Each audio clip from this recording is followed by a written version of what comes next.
Hôm nay mình muốn chia sẻ với các bạn thêm một công thức nữa, cũng có thể gọi là bí quyết làm nước chấm ốc như thế nào để cho nước chấm sánh kẹo thơm ngon, không bị đắng và đặc biệt là mình bảo quản được lâu. Rồi để làm được công thức nước chấm ốc sánh kẹo, các bạn chuẩn bị cho mình các nguyên liệu bao gồm ở đây là 100g đường, 100g nước mắm. Mình dùng ở đây là nước mắm 40 độ đạm, nước mắm ngon. Các bạn dùng nước mắm thương hiệu nào cũng được. Rồi ở đây là 100ml nước lọc.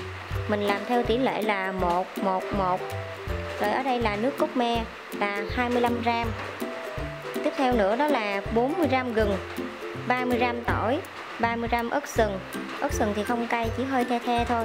Bạn nào mà ăn cay được thì các bạn thay thế bằng ớt hiểm, cũng như là tương ớt và lá chanh. Rồi bây giờ chúng ta sẽ cùng bắt tay vào thực hiện công thức làm nước chấm ốc sánh kẹo nha các bạn. Đầu tiên các bạn cho gừng lên bếp để mà mình nướng nha. Các bạn nướng ở mức lửa trung bình thôi. Mình nướng cho đến khi gừng nó chín luôn nha. Thì đây gọi là một trong những cái lưu ý quan trọng, cũng như là một cái bí quyết để giúp cho cái nước chấm của mình nó thơm ngon, có cái vị thơm cay nồng của gừng nhưng mà nó không hề bị đắng nha các bạn. Bí quyết nằm ở chỗ này là mình phải nướng chín gừng trước. Rồi lúc này các bạn quan sát, các bạn sẽ thấy là gừng cũng đã chín hoàn toàn rồi, và nó sẽ có một cái lớp than ở bên ngoài, nhưng mà các bạn đừng có lo nha. Bây giờ các bạn sẽ mang đi rửa sạch qua nước để cho nó sạch hết cái lớp than này.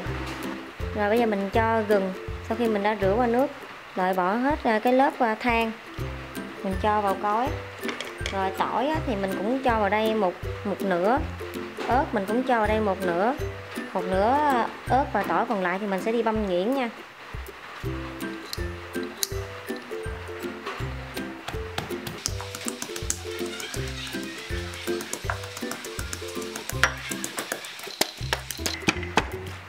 Rồi lúc này các bạn đã giã nát hết hỗn hợp tỏi, gừng và ớt ha. Rồi bây giờ các bạn cho vào đây đường, nước mắm, nước lọc và nước cốt me. Để tạo cái độ sánh sệt cho nước chấm, các bạn cho vào đây 1 muỗng canh tương ớt. Tương ớt cũng giúp cho nước chấm của mình có màu sắc đẹp hơn. Mình nhắm chừng nha, 1 muỗng canh. Rồi các bạn sẽ nấu đến khi hỗn hợp nước mắm đường nó sôi lên, tan hết đường cũng như là rút bớt một nửa. Rồi lúc này các bạn nhận thấy là nước mắm nó sôi bùng lên thì các bạn phải chỉnh về mức lửa nhỏ nhất giúp mình. Rồi bây giờ các bạn sẽ tiếp tục nấu ha, cho đến khi hỗn hợp nước mắm đường nó rút bớt nữa thì mình sẽ tắt bếp. Rồi lúc này các bạn ơi, hỗn hợp nước mắm đường của mình cũng đã rút bớt một nửa rồi. Đó, các bạn thấy không, lúc nó còn nóng mà các bạn thấy nó đã sánh và nó kẹo như thế này rồi, khi nó nguội lại thì nó sẽ càng sánh kẹo hơn nữa, rất là ngon luôn nha. Giờ mình tắt bếp nè. Rồi trong thời gian mình chờ cho hỗn hợp nước mắm đường nó nguội hoàn toàn để mình cho tỏi ớt vào, thì ở đây mình cũng có chuẩn bị đó là nước cốt chanh. Về nước cốt chanh nó là tùy theo cái sở thích cũng như là tùy độ chua mà các bạn mong muốn, mà các bạn cho ít hoặc là cho nhiều ha. Rồi lúc này nước mắm đường cũng đã nguội rồi các bạn ơi. Đó, nó sánh như thế này ha.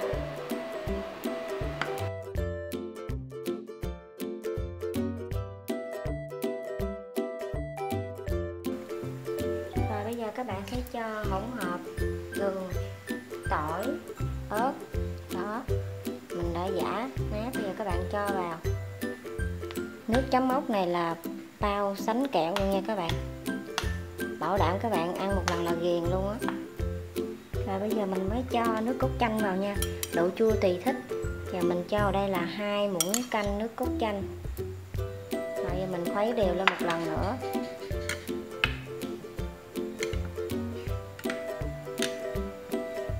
Rồi cuối cùng là cho tỏi và ớt băm lên trên bề mặt để cho đẹp nha.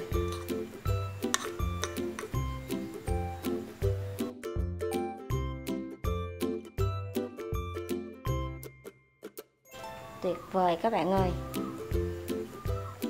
Rồi khi nào mà các bạn thưởng thức thì các bạn mới cho lá chanh sắc nhuyễn vào. Còn mà trường hợp mà các bạn muốn bảo quản được lâu các bạn ăn dần á thì mình không nên cho lá chanh vào lúc này ha. Khi nào mình ăn thì mình mới cho lá chanh vào nha các bạn, bởi vì nếu mình cho lá chanh vào mình bảo quản thời gian lâu nó sẽ dễ bị đắng nha.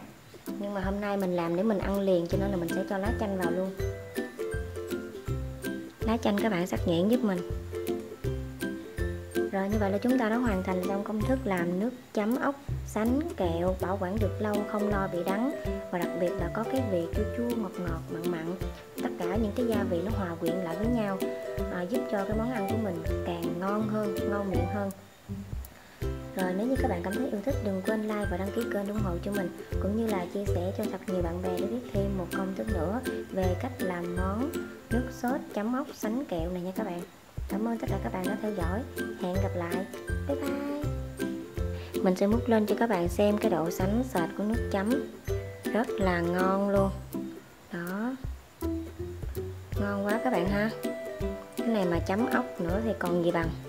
Ốc luộc, ốc hấp hay là hải sản cũng rất là ngon. Không lo bị đắng nha các bạn. Cái mùi thơm của gừng đó rất là thơm luôn. Các bạn hãy thử áp dụng công thức này nha. Mình cũng thử đi thử lại rất nhiều lần mới cho ra được một công thức chuẩn như thế này.